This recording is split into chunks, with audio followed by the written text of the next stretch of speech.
Now question number 125, Minister for Irrigation.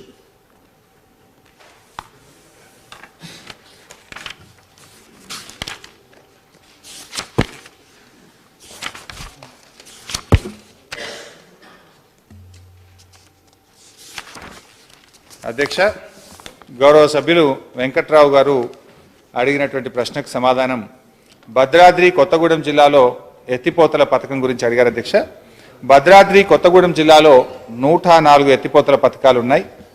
B ప్రశ్నకు సమాధానం, 7,244 ఎకరాల ఆయకట్టు 48 ఎత్తిపోతల పథకాలు నిర్వహణలో ఉన్నాయి.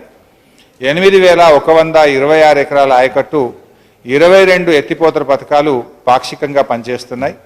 మరో 3,291 ఎకరాల ఆయకట్టు గల 34 ఎత్తిపోతల పథకాలు పూర్తిగా డిఫంక్ట్ అయిపోయి పనిచేయడం లేదు. అధ్యక్ష, 6,060 ఎకరాల ఆయకట్టు గల కొత్తగా 5 ఎత్తిపోతల పథకాల పనులు నిర్మాణంలో ఉన్నాయి. అధ్యక్ష, సి ప్రశ్నకు సమాధానం, 9,312 ఎకరాల ఆయకట్టుతో 9 ఎత్తిపోతల పథకాలకు అంకితమైన అంటే డెడికేటెడ్ పవర్ లైన్స్ కూడా ఉన్నాయని మీ ద్వారా గౌరవ సభ్యులకు తెలియజేస్తున్నాను.